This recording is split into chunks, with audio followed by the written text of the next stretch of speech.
Salut à tous, j'espère que vous allez bien. Bienvenue dans ce nouveau podcast On n'est pas KO. Podcast en collaboration avec Ange Notary, le coach de kickboxing.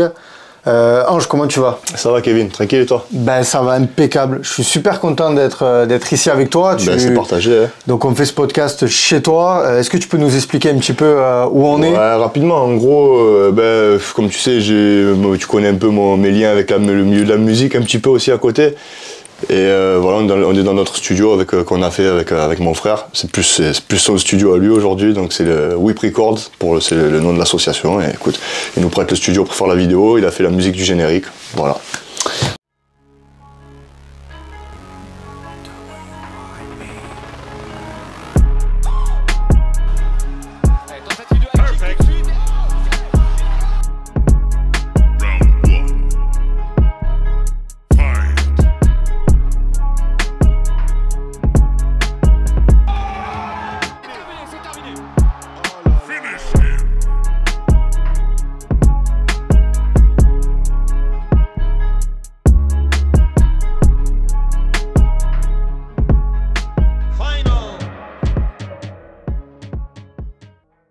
Voilà, donc c'est un podcast qui va revenir régulièrement sur la chaîne où on va traiter de l'actualité, on va parler de MMA, de boxe, de kickboxing, enfin voilà, on va parler de sport de combat.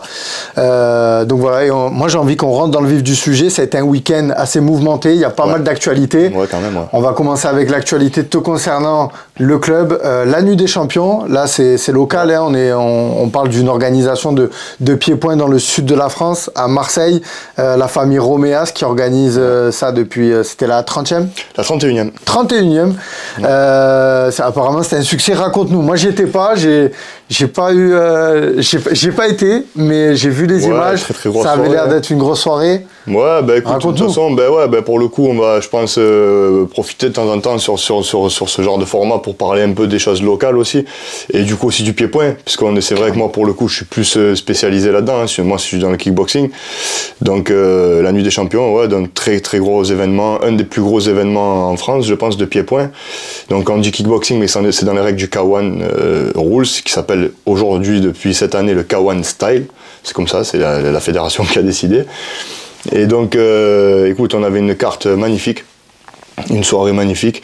Nous, concernant, nous, on y était parce qu'on avait un fighter, donc Jean-Raph Mambongo, qui a fait un combat. Donc, si tu veux, ce qui se passe à la Nuit des Champions, en fait, il a déjà boxé l'année dernière à la 30e édition. Ouais. Et ça s'est bien passé, il a gagné, il a fait un beau combat. Et la Nuit des Champions, leur procédé, c'est qu'ils gardent les vainqueurs, tu vois. C'est-à-dire, si tu gagnes, l'année suivante, tu reviens, ainsi de suite. Alors, c'était pas une ceinture, mais c'était déjà beau d'être sur cette carte. Il est revenu, pour le coup, ça s'est mal passé pour nous, parce que, toi tu es au courant, il avait une blessure au genou, qui allait a priori un peu mieux, puis finalement non. Hier soir, au premier round, il a pris quelques low kicks. Son adversaire, je pense qu'il est pas bête, il a regardé les vidéos, il savait très bien aussi comment ça se passait. Il savait que... Donc les premiers low kicks, ils ont été sur sa jambe avant, donc ça a pas duré. Il a capitalisé là-dessus, quoi. Ouais, je pense, et là, ça va être compliqué. C'était un combattant français qui l'affrontait? Ouais, un Marseillais, Jean-Daniel Walny, un bon boxeur aussi, qui était prenable selon moi pour Jean-Raph, mais pas en l'état actuel. Et je pense que c'était peut-être un peu précipité comme reprise. Bon, après, précipité ou pas, il a 36 ans. Là, ça fait plusieurs défaites, il a une blessure au genou, donc on verra par la suite ce qu'il pourra faire ou pas.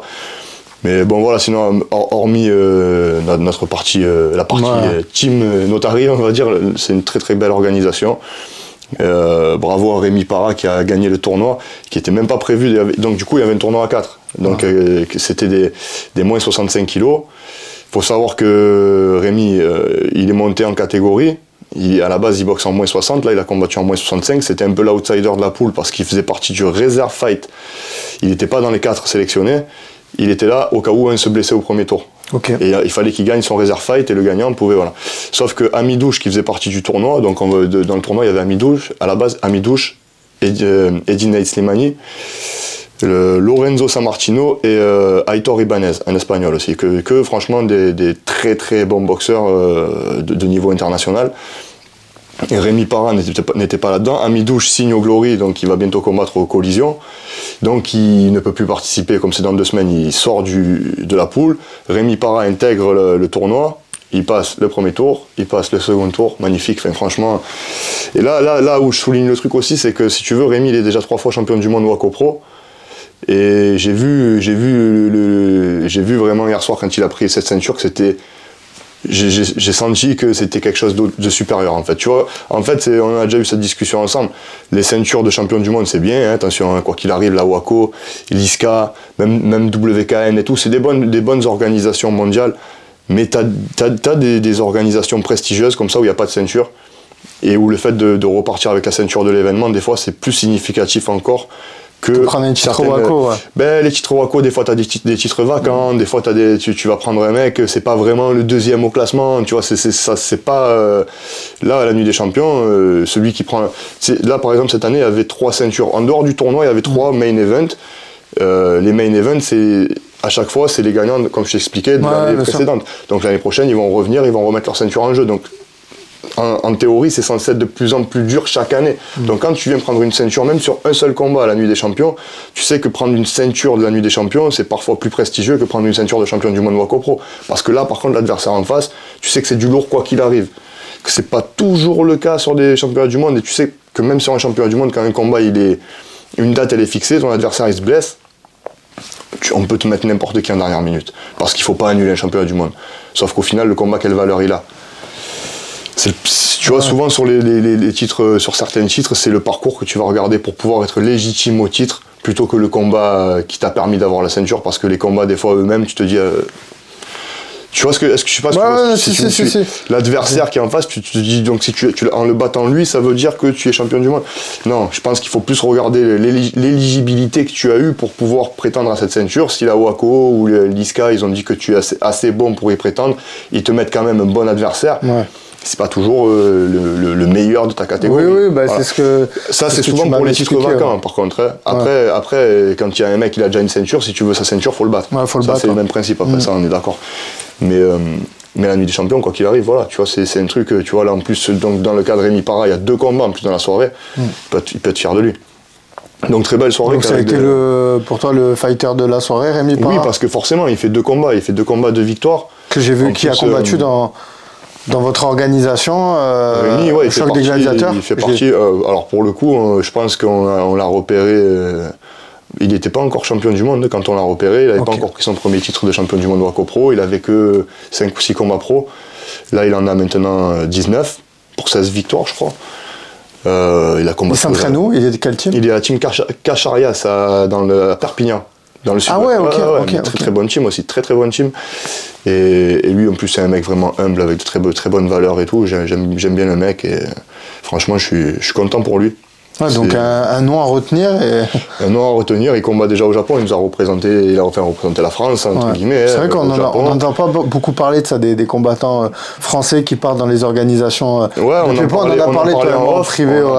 La médiatisation du pied-point. C'est pas culturel, comme tu vois, le K1 au Japon, c'est comme la boxe en Thaïlande. Nous, en France, on a un vivier de bons boxeurs pied-point, mais médiatiquement parlant et tout, tu vois, l'accent n'est vraiment pas mis dessus, tu vois. Le pied-point, ça reste un sport de niche. Ce serait un sujet, tu vois, d'en parler, parce que dans ce podcast On n'est pas KO, on va beaucoup faire de parallèles entre le MMA et le pied-point, et là on en a sorti une, c'est notamment la médiatisation des combattants.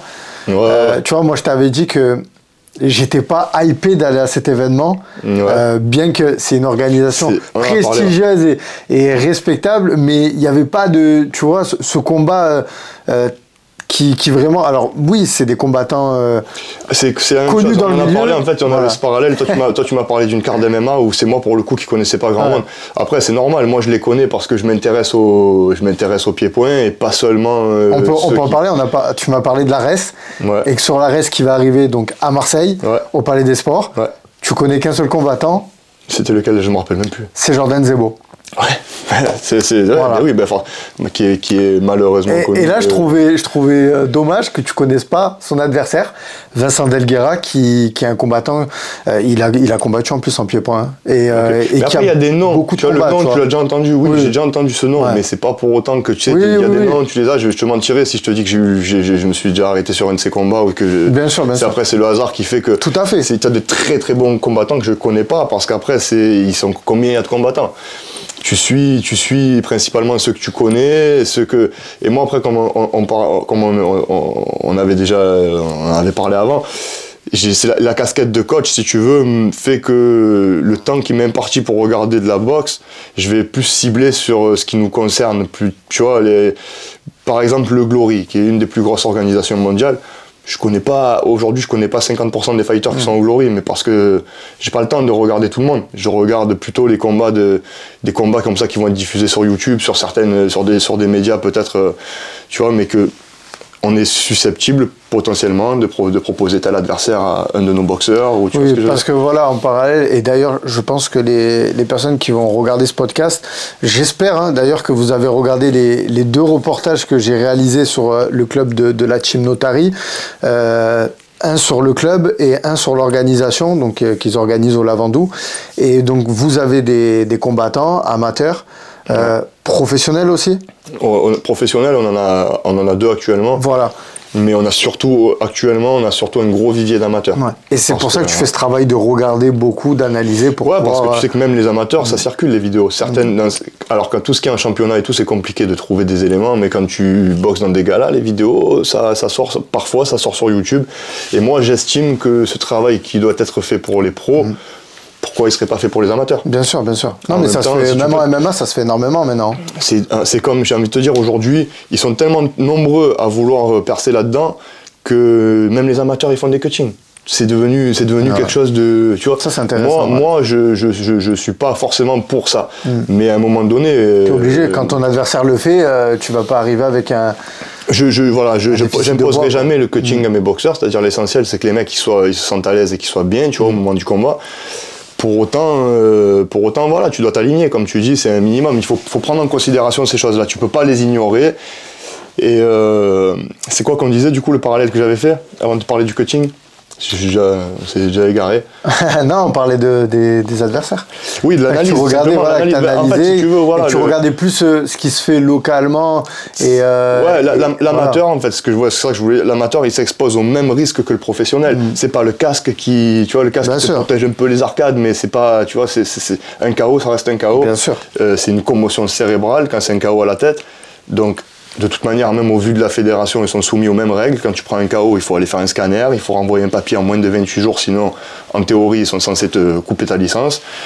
Donc, c'est des choses, tu vois, que si tu peux les éviter à un moment donné, tu vois. Nous, on a ce luxe, je dirais, de se permettre de faire de la leçon et de faire du game plan même aux amateurs parce qu'on est plusieurs coachs. Comme tu le sais, à la Team Notary, je suis pas seul. Moi, je m'occupe des compétiteurs aujourd'hui. Mais pendant que je m'occupe des compétiteurs, il y a 30-35 personnes un peu plus bas qui s'entraînent sur les tatamis, ils ne s'entraînent pas tout seuls. Il y a un autre coach qui est là pour les gérer. Son travail est très important aussi. Parce que comme tu le sais, dans un club, dans n'importe quel club de sport de combat, il y a 90% de loisirs et 10% de fighters. Et encore. Et nous, pour le coup, on a une grosse équipe de fighters. Ce qu'il y a, c'est que c'est des jeunes, ils ont démarré tous il y a moins de 2 ans. Dans le lot, il y en a qui sont déjà semi-pro. C'est déjà bien. Non, ouais. Et donc on verra, on en reparlera dans 1 an, 2 ans, 3 ans, on verra où est-ce qu'ils iront tous, tu vois. L'essentiel c'est de se faire plaisir. Voilà. Qu'est-ce que tu vois. Avant de clôturer le sujet, vu que tu parles de tes athlètes, de tes combattants amateurs, semi-pro, je pense à un qui va de passer semi-pro. Est-ce que ça serait un objectif de le voir un jour dans une organisation comme ça? Il faut lui demander à lui. Ouais, non, moi je le demande au coach. Non, mais on parle de Malcolm, parce que ça c'est un combattant que je suis beaucoup à la team. Non, mais quand je te dis, en fait, moi, si tu veux, pour lui comme pour tous les autres, ce que je souhaite, c'est qu'ils aillent là où ils veulent aller eux. Ok. C'est-à-dire que moi, je me dis quoi, sans me faire le mec en tant que coach, je suis pas un formateur de champion, c'est pas, je pense qu'un coach il est là pour t'aider à réaliser tes objectifs. On n'a pas tous les mêmes. J'ai des gars dans mes amateurs qui me disent non, moi tranquille, si je fais 2-3 combats dans l'année, ça me va. Parce qu'ils veulent faire des combats, parce que tranquille, si c'est dans le coin, que c'est en gala, que la famille, ils peuvent venir les voir, ils sont contents de monter un peu, c'est un peu pour voir si le travail que tu as fait, ils s'entraînent aussi sérieusement que les autres. Et ils ont besoin de voir si leur travail, il porte ses fruits, mais sans ambition plus que ça, tu vois. Okay. Il y en a, leur objectif, ça va être de faire un combat un jour. Il y en a, ça va être de perdre du poids, de s'arrêter de fumer. Écoute, demande à Malcolm s'il veut aller au Glory, et si lui il veut y aller et que j'arrive pas à l'accompagner, ben c'est moi qui aurais échoué.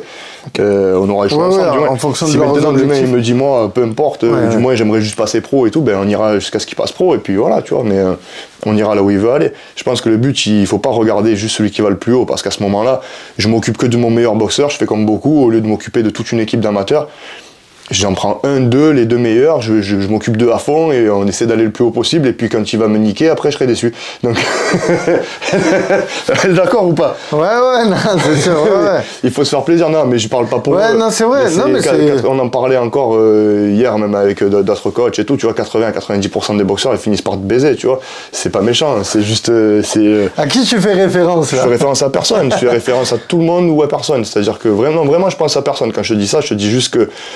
Il y a un moment quand tu commences oui, c'est vrai que les relations. Si tu commences à avoir de l'argent un peu au milieu. C'est compliqué, ouais. Les requins, tu vois, les autres coachs qui se pointent, qui te disent moi, je fais ci, je fais ci, je fais ça. Et puis des fois, c'est même pas une histoire d'argent, c'est une histoire de confort. C'est-à-dire que quand tu en arrives, t'as des mecs qui ont eu des gros titres, derrière, ça leur fait chier d'avoir un coach qui continue à leur dire quoi faire. Ils veulent venir, faire leur entraînement tranquille, se mettre au sac. Et il y a des coachs qui vont, ne serait-ce que pour t'avoir dans leur salle, ils vont te laisser t'entraîner comme tu veux, faire tout ce que tu veux, n'importe comment. Et c'est. Bon, écoute, après, ça, c'est encore un autre sujet, mais. Ouais, c'est vrai. Mais on pourra en parler de ça, des relations un petit peu athlète-coach, tu vois. Enfin, toi, comment tu vois les choses aussi, tu vois. Ça sera, le sujet de notre vidéo. Moi, j'aime bien la notion d'équipe, tu vois. Ouais. J'aime bien ça. C'est ce qu'on ressent. Moi, mes gars, là, c'est pas des boxeurs, c'est une équipe de foot. C'est qu'il y a cours plusieurs fois par semaine, presque tous les jours même maintenant. Mais eux, quand il n'y a pas cours, il y a un groupe WhatsApp, ils vont faire de l'émotion, ils font de la piste, ils font des trucs, il y a un effet de groupe. Moi, j'espère que c'est ce que j'ai réussi à retranscrire dans cette vidéo que j'ai fait quand je suis venu dans votre club. C'est cet esprit famille. Et c'est les valeurs que vraiment on veut véhiculer au travers de la Team Notary. Ça dépasse un peu les valeurs du sport et je trouve que ça fait du bien dans des villages de trouver ces clubs-là. Il y a un esprit familial, carrément. Tu vois, voilà. Carrément. Moi c'est vraiment, j'ai beaucoup d'affection pour eux, tu vois, et c'est ça qui est important, et c'est ça qui fait aussi que les mecs, ils ont confiance en toi, qui t'écoutent. Il n'y a pas que le sport et aller performer et aller au plus haut, quoi. Non, bien sûr. Tu vois. Non, carrément pas. En fait, quelle énergie tu ramènes à la maison le soir quand tu rentres de l'entraînement. Tu vois, si tu t'occupes même d'un pro, de n'importe qui, mais que tu rentres chez toi, tu n'es pas plus satisfait que ça. Tu vois, l'essentiel, c'est qu'est-ce que tu ramènes. Tu vois, et moi, je sais que je rentre chez moi, j'ai la banane, tu vois, parce que ça, c'est cool, tu vois. Franchement, ça se passe super bien. Et ce serait intéressant un jour de faire une immersion, même avec eux, les suivre.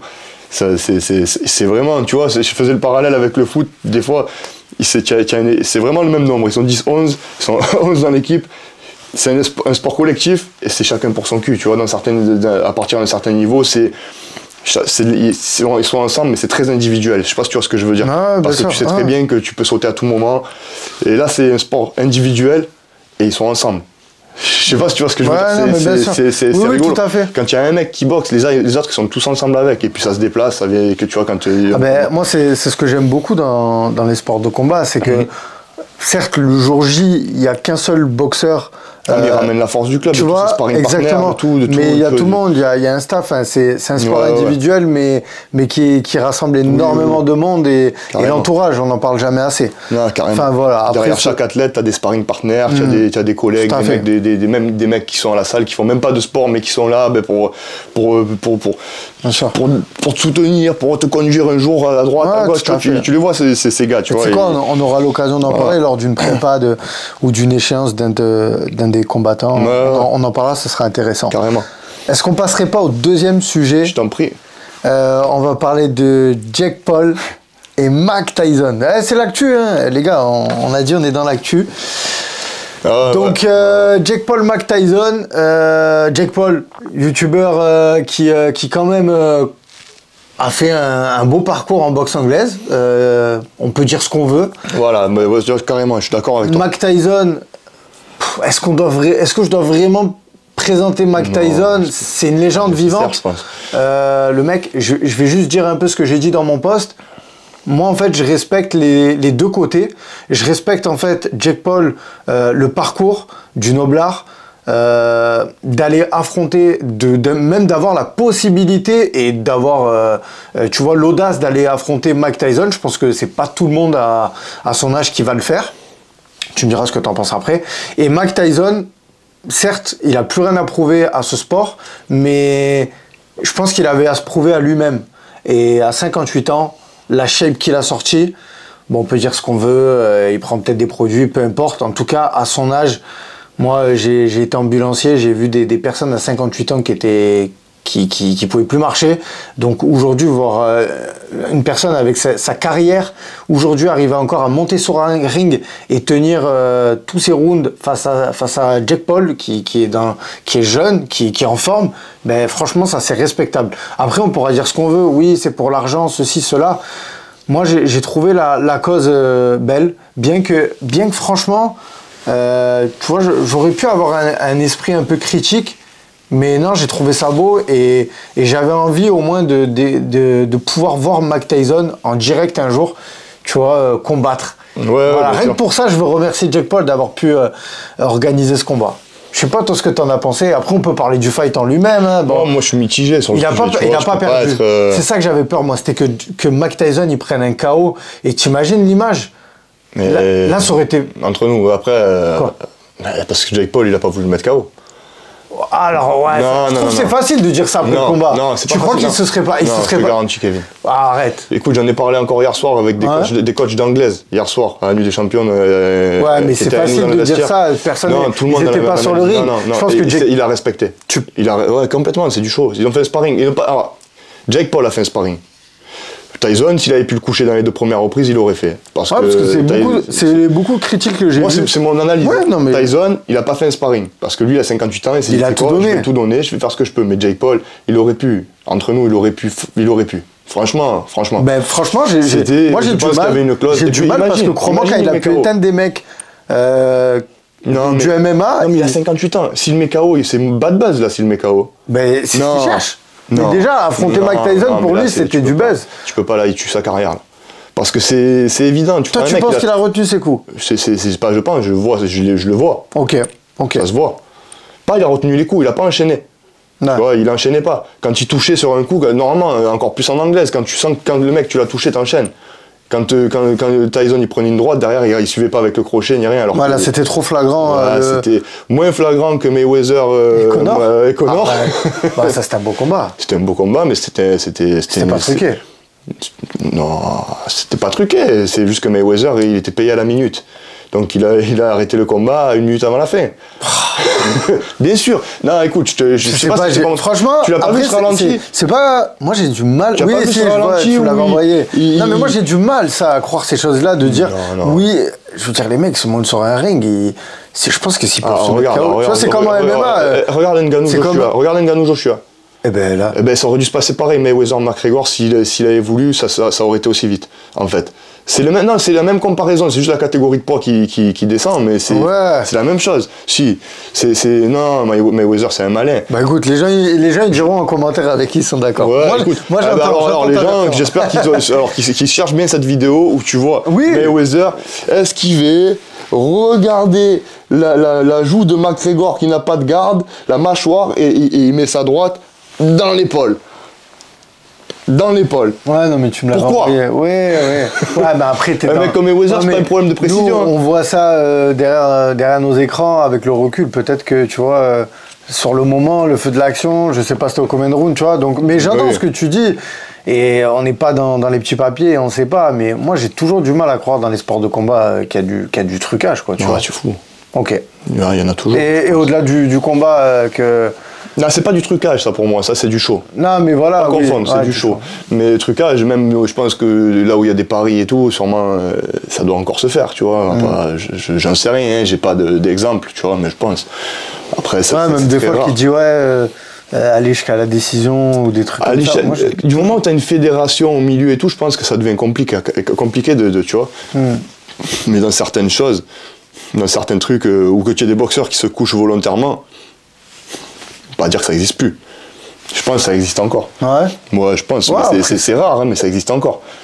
Je pense. Ouais, mais la fierté quand même du combattant. Enfin bon, après tu vas me dire pour l'argent, il y en a certains qui sont prêts à... Quand tu te couches, c'est souvent parce que tu as un chèque à prendre pour ça, tu vois. Donc toujours pareil.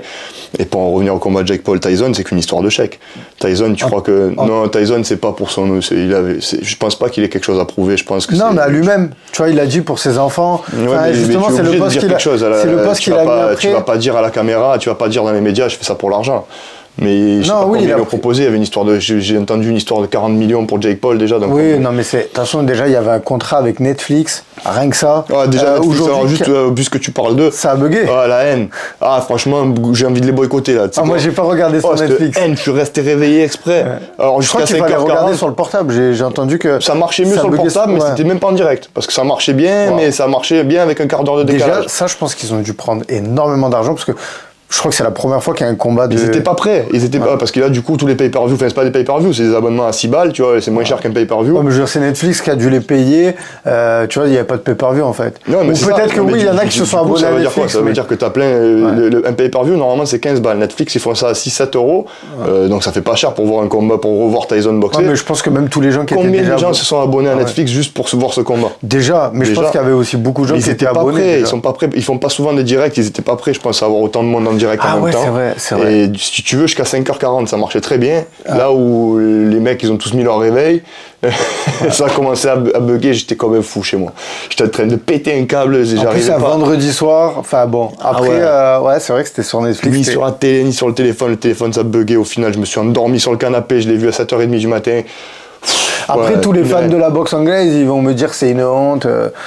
Tu vois, de toute façon, on aura tous notre avis sur ce fight. Apparemment, et c'est quoi, même, j'ai pas bien regardé, je t'avoue, l'undercard, mais apparemment, c'était une undercard de qualité. Oui, il y a eu un combat de femmes avant, et justement, ça a été l'un des plus beaux combats de la soirée, enfin, même combat de l'année, j'ai pu entendre qui est... D'ailleurs, c'est marrant, tu vois, t'as un combat de femmes avant qui justement est encore plus beau que le main event, mais c'est bien parce que du coup, ça a mis la lumière sur ces combattantes. Moi, je les connaissais pas. Oui, c'est ce qu'on disait aussi quand on parlait des influenceurs. Ça me fait toujours plaisir, on va en parler, mais moi, ça me fait toujours plaisir de voir de la boxe anglaise. C'est un sport aujourd'hui que je trouve qui perd de son prestige. Et tu vois, Jake Paul, ça fait du bien. Voilà. Les influenceurs, c'est vrai que là, j'en ai parlé récemment. J'ai parlé de Sebi Dedi qui a fait un combat de MMA dans une organisation qui a été créée spécialement pour lui. J'en ai beaucoup parlé sur la chaîne. Là, on parle pas de même, on parle pas de la même chose. Tu vois ce que je veux te dire? Mais si, en fait, comme ça, on va faire la transition, je pense, avec ça, tu vois. Jake Paul, c'est quoi pour toi? C'est à la base, influenceur, youtubeur, c'est un youtubeur. C'est pas un mec de l'univers de la boxe, à la base. Non. Pour autant. Là, ça fait 4-5 ans qu'il fait que ça. Et tu sais très bien que c'est comme, j'ai envie de te dire, tu prends le petit jeune, là, Inoxtag, là, qui a gravi l'Everest et tout. Quand tu vis déjà de YouTube, que tu as déjà un peu d'argent, que si, que ça, que tu peux te permettre de faire les choses. Non, mais tu as le temps de te préparer comme il faut et avec les meilleurs. Bien sûr. On est d'accord. Donc imagine, moi je vois des mecs, même des simples amateurs qui ont déjà 3 ans d'anglaise, en France, ils ont déjà un gros niveau. Là, on parle de l'Amérique. L'Amérique, l'anglaise, c'est culturel. Tu vois, comme on parlait du Kawan au Japon et compagnie, l'anglaise en Amérique. Tu es Jake Paul, ça fait 4-5 ans que tu fais que ça, avec les meilleurs, en Amérique. Je veux dire, aujourd'hui, tous les mecs qui parlent, j'aimerais bien les voir faire un sparring avec Jake Paul. Parce que le mec a un vrai niveau pro aujourd'hui. Maintenant, évidemment qu'on parle plus de lui que certains boxeurs qui sont bien meilleurs que lui et dont on ne parle pas. Mais c'est l'effet influence, YouTube et compagnie, on le sait. Mais est-ce qu'on peut remettre en question, dire que c'est un mauvais boxeur? Non. Le mec, il s'est levé le cul. Alors après, je sais pas si on le contrôle, si tout est nickel. Mais en dehors de ça... Je veux dire, il boxe. Donc quand on voit ce qu'il a fait à des combattants de MMA, je veux dire, ça va, évidemment qu'il faut pas le comparer, tu vois, mais je veux dire, encore une fois, faut pas non plus, les mecs ont fourni un travail, et il faut pas que leur passer parce que tu viens de YouTube ou de l'influence ou quoi, d'un coup on pense que tu peux pas y arriver parce que non, c'est le travail qui compte. Les mecs ont travaillé pour, ben voilà. Et puis, il y a eu déjà des combats d'influenceurs en kickboxing? Non. Non, mais justement, tu vois, on en revient encore au manque de médiatisation, ça s'intéresse personne. Soit ils se tapent en anglais, soit en MMA, en fait, direct. En kick, j'ai jamais vu. Et toi, qu'est-ce que t'en as pensé de ça? Moi, je veux savoir de Sebi Dedi, là, qui est venu combattre en MMA. Est-ce que tu penses que le MMA, il a besoin... Attention, je parle de Sebi Dedi, mais je le pointe pas qu'à lui du doigt. Je parle des influenceurs aujourd'hui. C'est les influenceurs, ils viennent dans le MMA. Qu'est-ce que t'en penses? Tu vois, comme à la Jake Paul. Parce qu'en fait... En France, on aime bien recopier ce qui se fait en Amérique, donc ça m'étonnerait pas qu'aujourd'hui, il y a... Tu vois, à un moment, il y avait eu des influenceurs qui avaient fait un combat de boxe anglaise, tu vois. Mais on va y venir à que des mecs de la télé-réalité qui ont rien à voir avec dans les sports de combat s'y mettent et affrontent peut-être une légende, tu vois, je sais pas. C'est pareil, en fait, je suis mitigé là-dessus, parce qu'il y a du bon et du mauvais, c'est-à-dire que d'un côté, ces événements-là te mettent mettent en lumière un petit peu l'undercard et des combattants qui, pour le coup, eux, sont de vrais combattants.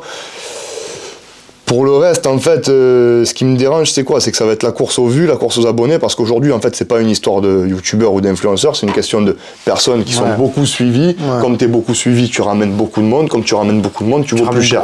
Donc au final, qu'est-ce qui fait les primes des combattants? C'est plus leur niveau, c'est leur influence. C'est ça qui est gênant. Ça me dérange. Et au-delà de ça, ça laisse aussi penser que c'est un sport accessible à tous et que tout le monde peut faire. Alors que je dis pas que tout le monde ne peut pas le faire, mais tout le monde n'a pas le temps et les moyens d'un influenceur ou d'un youtubeur pour devenir un combattant en 6 mois ou en 1 an. Tu vois ce que je veux dire? C'est un travail de longue haleine, c'est un sport dangereux. C'est vrai que c'est intéressant ce que tu dis, parce que ça peut chez les plus jeunes dire ah ouais ben moi maintenant ça va pas si vite. Je veux dire, regardez les moyens que les mecs y mettent, ils ont rien d'autre à faire. Et Jake Paul, je trouve qu'il a mis du temps. Je pense que c'est un gars qui a bossé dans l'ombre, tu vois, quand voilà. De toute façon, pour tenir ce qu'il a fait, même face aux combattants de MMA. Attention, les combattants de MMA, je pense à Anderson Silva, je pense à Tyron Woodley, c'est des mecs qui ça faisait des années ils s'entraînent, tu vois, en MMA, en boxe anglaise et tout.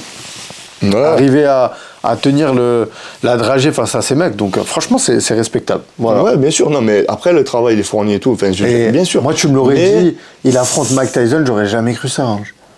Non, mais il a 58 ans, il y a 30 ans d'écart. À un moment donné, c'est la science qui parle. Là. Je veux dire, c'est quoi qu'il arrive, il prenait pas de risque. Attention, encore une fois, parce que j'en ai parlé de Jake Paul, j'ai pas parlé de Tyson, mais évidemment, gros respect pour Mike Tyson. Le physique du mec à son âge, même ses 2 premiers rounds, voilà, il fait 2 vrais rounds. Je veux dire, le mec, il faut pas que Jake Paul. Jake Paul, il s'est méfié les 2 premiers rounds, attention. On s'est levé. Il a pas fait la guerre sur ces 2 rounds-là. Il savait qu'il fallait le laisser se fatiguer et après le gérer. Tu vois. De rien, on a regardé. Bien sûr, tout ça. Non, mais c'est le respect presque de Tyson, mais est-ce que ce combat ça respecte sa personne? Est-ce que c'est pas faire un peu le cirque là, tu vois, la bête de foire qu'on remet là, Mike Tyson, le mordeur d'oreille à 58 ans qui revient. Apparemment il mordait ses gants. C'est ça, c'était le mordeur face au youtubeur, tu vois, c'est 30 ans d'écart, ça devient des trucs, tu vois, ça n'a plus de sens. N'empêche la gifle qu'il lui a mis lors du face-à-face. C'est un moment qui va être historique ça. T'as vu, je sais pas. J'ai vu aujourd'hui qu'apparemment c'est parce qu'il lui a marché sur le pied. Ouais, non mais après. Mais ce que je veux dire, c'est que ça en a fait une photo, un moment légendaire comme Will Smith qui met une gifle, tu vois, lors de la remise des Oscars. Avant de capter que c'est parce qu'il avait marché sur le pied, je me suis quand même posé la question, est-ce que c'est pas encore pour... Tu vois, est-ce que c'est pas prévu tout ça? Bon, enfin, voilà. Mais en tout cas, oui, bien sûr, respect à Tyson. Et bon, après, je pense que le chèque qu'on lui a proposé, il aurait été con de le refuser de toute manière. Non. Donc voilà, mais bon, sans surprise. J'aurais aimé, après de toi à moi, j'aurais aimé qu'il mette KO dans les 2 premières reprises, comme tout le monde. Je suis resté réveillé pour ça. Mike Tyson mettre KO Jake Paul? Bien sûr, j'aurais aimé quand même un recadrage. Et puis ça aurait été magnifique. Par contre, j'ai entendu qu'il voulait affronter son frère, Logan. Ouais. J'espère. Ah oui, mais il y a aussi Ngannou qui a dit qu'il voulait mettre des baffes à Jake Paul, t'as pas vu ça? Non. Ouais, mais ça y est, ça part dans tous les sens. Ça part dans tous les sens. Ça y est, peut-être tu vas avoir. On va voir, affaire à suivre. Affaire à suivre. Du coup, tu étais parti sur quoi? Tu avais commencé notre sujet? Non, j'avais parlé des influenceurs. Mais bon, je veux dire que ça rejoint Jake Paul. Voilà, c'est tout, la boucle est bouclée. Dernier sujet du podcast, on va parler de MMA. On a commencé par le kickboxing. On a dévié sur la boxe et on va dans le MMA, dans mon domaine, on avait un gros combat hier soir. On avait Jon Jones, le GOAT, qui revenait après une blessure, déchirure au pec, il me semble. Allez, avec plaisir. Et surtout après la victoire, malheureusement, quelle victoire qu'il a fait infliger à notre bon gamin, à Cyril Gane. Donc Jon Jones qui affrontait Stipe Miocic. C'était lors de l'UFC 309, c'était à New York. Il y avait Donald Trump. Franchement, on voit pourquoi l'UFC c'est les meilleurs, tu vois. C'est ouf. L'UFC c'est comme si demain t'as un gala de kickboxing et t'as Emmanuel Macron là, tu vois. C'est pour ça l'UFC, ils sont à des années-lumière. C'est franchement. Il est pas venu pour Benoît Saint-Denis? Non. Bah, heureusement qu'il est pas venu. Parce que l'autre, fuck Macron. Non, heureusement qu'il est pas venu, quoi. Non, mais bon, c'est pour dire que faut arrêter le débat. L'UFC sont trop loin. Et Jon Jones, j'ai envie de dire masterclass. Bien que, franchement, je m'attendais à qu'il termine un peu plus rapidement. parce que c'était un Stipe Miocic, en fait, tu sais, pour t'expliquer un peu, parce que je pense que tu le connais pas. Si, je connais. Tu le connais? Mais j'ai pas vu tous ces combats, ouais, mais je connais. C'est celui qui a le record, en fait, de défense de ceinture dans la catégorie des poids lourds. Ok. Donc je crois qu'il en a 2 ou 3. Poids lourd, c'est déjà énorme. Ouais, et donc John Jones, lui, c'était pour le coup, c'était sa première défense de ceinture. Et franchement, il lui a mis alors j'ai pas le terme, hein, c'est pour ça que c'est bien qu'il le spinning. J'ai regardé le résumé du combat, j'ai pas vu le combat entier. Là, tu l'as vu sur coup de pied retourné, en plus il l'a mis dans le back kick était magnifique. Il l'a placé dans le foie. J'ai eu mal quand j'ai vu la vidéo, j'ai dit ouf, comme il est rentré. Moi ce que j'ai aimé chez John Jones, et justement on va parler de striking, c'est sa palette qu'il a tout. Ouais, il est complet. Il est complet. Ce qu'il fait, c'est maîtriser. Ouais, en fait, vraiment, le résumé de ce que j'ai du combat, que moi j'ai pu voir. Dis-moi ce que tu as pensé. Alors, je pense qu'ils ont gardé les meilleures actions. Ce que je vois, c'est de la maîtrise. C'est un mec qui est dans son game plan et qui n'en sort pas, qui en sort à aucun moment et qui est pris de panique à aucun moment. C'est-à-dire que ce soit debout ou au sol. Il est chez lui, quoi. Je sais pas comment, tu vois. Et en fait, même en striking, je veux dire, voilà, le mec tu vois que les mouvements sont bien. Déjà, et il a s'entraîné Skarboski. Alors il a fait venir Skarboski. Et on sent un peu. Je crois qu'il a fait venir aussi un boxeur de boxe anglaise. Il avait aussi Gordon Ryan, c'est ce qui se fait de mieux en jiu-jitsu brésilien. Et il avait aussi un gars en lutte. Enfin, en tout cas, moi, pour ma part, je ne pourrais pas être pertinent sur l'analyse lutte et striking et sol autant qu'en striking, on va dire. Et là. Sur le résumé, c'est court, je peux pas te dire, mais j'ai reconnu un peu la patte un peu de Skarboski. Et franchement, pour un mec du MMA, pas dire pour un mec du MMA, mais c'est vrai que lui, je pense que même tu le lâcherais en K1 tout court, ce serait quand même un sacré client à passer. Déjà, il a une allonge, il a un physique. Il est précis, il est puissant, il a une bonne gestu, il a une très très bonne évaluation de la distance. Ouais, quand il sort, quand il désaxe, franchement. Même à un moment, il le fait courir, à un moment, je crois. Tu le vois, il désaxe et. Trop fort. Non, franchement, non, je comprends, moi j'ai adoré dans le premier. Je sais pas s'il est passé dans le résumé. Premier round, il fait une amenée au sol, mais c'est. En tout cas, il a fait tomber, mais comme tu as l'impression qu'il fait tomber un enfant. Une balayette avec un sort de mouvement. Alors, faudrait que je le revoie pour bien vous l'expliquer, mais je pense que tout le monde l'a vu. C'est cette facilité qu'il a fait tomber Stipe Miocic, qui a un gros bagage de lutte. Pour rappel, même Daniel Cormier, c'est un combattant qui a été double champion à l'UFC et qui a eu un gros passé dans la lutte.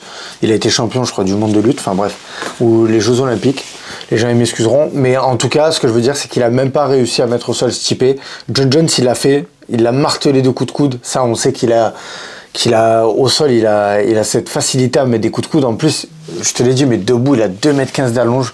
Donc, il a cette distance. Enfin, il a le jeu des mains, tu sais. On voit que c'est un bourbier, ce mec-là. Il est vraiment trop fort. Ouais. Et c'est le GOAT, hein. C'est le GOAT. Et ça paraît facile quand tu le regardes. Même si, sans avoir la culture que tu as en MMA, je veux dire, il me semble que Stipe Miocic, c'est un des... Clairement, après John Jones, qui a vraiment Aspinal. Eh ben, ouais, attends, on va en parler de la suite. Mais Stipe, il avait perdu face à Ngannou et Cormier. Ouais, mais s'il se balade face à un mec comme ça, ah oui. Tu vois ce que je veux dire, ça devrait être serré normalement un petit peu plus. Alors après, moi j'ai envie de dire, tu vois, Stipe Miocic, après ce combat, il prend sa retraite. Pour moi, Stipe Miocic, il était déjà plus là. Okay. Tu vois, c'est un combattant qui... tu le vois physiquement. Okay. Ouais, il était vieux. Non, j'ai pas l'âge exact, mais bref, ce que je veux dire, c'est que c'était fini. Ce combat, il l'a fait parce qu'il était encore là. Il a pris quand même un sévère KO face à Ngannou. Il avait fait des guerres face à Cormier. Franchement, il n'y avait pas d'adversité. À l'heure actuelle, si on parle, le combattant qui doit affronter John Jones, c'est Thomas Spinal. Ouais. Et crois-moi que Thomas Spinal, et je vais dire là, je vais en profiter. Comme quoi il disait que le combat ne se ferait pas. Je sais pas, vu ça, je suppose. Ben, c'est bizarre parce que John Jones, il dit non. Après, Dana White, il dit c'est le combat qu'il faut faire. En fait, il a la ceinture intérimaire, Thomas Spinal. Donc, en fait, qui tu vas affronter? Il parle de Alex Pereira. Oui, en termes de hype, c'est vrai que c'est un combat qui vendrait. Mais l'UFC ne prendra pas ce risque-là. Ils ont deux stars. Ils veulent pas prendre le risque surtout que tu es un champion intérimaire, tu vois. Donc tu crois que quel risque? Le risque qu'il y en ait un qui perde son image, qui... Ouais, c'est ça. Bah, mais en fait, allez, entre nous, si Pereira il perd chez les poids lourds, qui va lui en tenir rigueur? Regarde, Alex Pereira, pour l'instant, il est dans sa catégorie, il a encore des choses à faire, il y a encore des combattants. Tu vois, je te dirais, il a nettoyé tout le monde.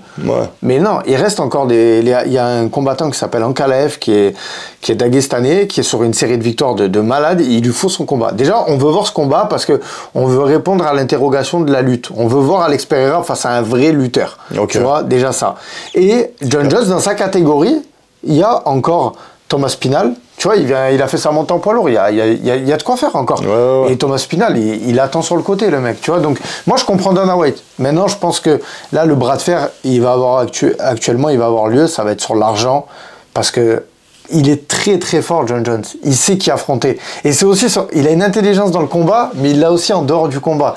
Et à l'époque, on sait qu'il voulait pas affronter Ngannou parce qu'il n'était pas assez payé. Et il le disait. Il disait, mais pour affronter ce mec-là, il faut qu'on me paye, tu vois. Il a conscience des choses. Donc là, Thomas Spinal, il sait que ça va pas être un combat facile. Bien que franchement, je veux pas sous-estimer John Jones, mais Thomas Spinal, il est très très fort. Et c'est cette génération de combattants poids lourds 2.0, tu vois. Il est aussi fort debout qu'au sol. Et franchement, c'est un combat, moi, que j'ai envie de voir. Bien sûr que Alex Pereira, John Jones, ça me hype. Mais j'ai envie de te dire, John Jones, c'est facile pour lui. D'ailleurs, c'est pour ça qu'il veut ce combat, parce qu'il sait qu'est-ce qu'il va faire. Il va l'amener au sol. Bien qu'attention, moi, j'ai vu des échanges de striking avec Stipe Miocic et John Jones. Moi, j'ai un gros doute si ça passe face à Alex Pereira. Alors oui, les gens ils vont me dire, mais John Jones, il va pas prendre... Il est pas plus grand en taille, Pereira? Je sais pas les stats, mais je pense qu'à quelques centimètres, ça... Non, mais c'est quelque chose qui jouerait beaucoup sur le striking. Pereira, s'il est un peu plus grand, s'il a un peu plus d'allonge que John Jones, il pourrait se démerder debout. Bien sûr. Mais sinon... mais tu vois, Stipe, à un moment... Il attrape, c'est fini. Stipe, à un moment, il touche John Jones... Franchement, Pereira, il touche John Jones, c'est fini. D'ailleurs, moi, ce combat que j'ai vu hier, j'avais envie de dire... c'est fini. Oui, voilà. De toute manière. J'avais envie de dire, quand j'ai vu ce combat, je te jure, John Jones, j'avais envie de dire, faut qu'il arrête. Ouais, il est fort. Il est fort. C'est le GOAT. Mais face à Stipe, face à un Thomas Spinal, je demande à voir. Et même, quand j'ai vu la performance d'hier, parce que tu vois, face à Cyril Gane, il a pas assez montré. Je te jure, pour moi, Cyril Gane, il est vraiment passé à côté de son combat. Je pense qu'il avait, et j'avais fait une vidéo avec Ash Watching où il l'avait dit, il a déjà perdu le combat en fait. Et je pense réellement que Cyril Gane, s'il avait une revanche, je te jure, le combat, tu le fais 10 fois, il peut battre John Jones. Les gens, ils vont m'insulter en commentaire. Mais je te jure qu'il peut le battre. Parce que c'est pas possible, tu le vois que, je sais pas, tu vois, soit bon, dans la cage, je suis pas dans la cage. Soit tout le monde peut battre tout le monde, je te dirais, on fait un sport où sur un coup tout peut se passer, donc encore plus avec des gants en 4, donc oui, en soi, mais s'il faut, il faudra qu'il le refasse 25 ou 30 fois. Mais je sais pas. Non, mais tu vois, c'est ça. Non, mais ça a été dès le début, enfin, je vais pas revenir sur le combat, mais bon, bref, moi en tout cas, ce que j'ai vu, c'est super, encore, tu vois, je rejoins le truc de Mike Tyson, je suis content parce qu'on est dans l'ère John Jones, c'est un combattant qui est en train de marquer l'histoire du MMA. Tu vois ce que je veux te dire, quoi qu'on en dise, c'est un combattant qui est invaincu.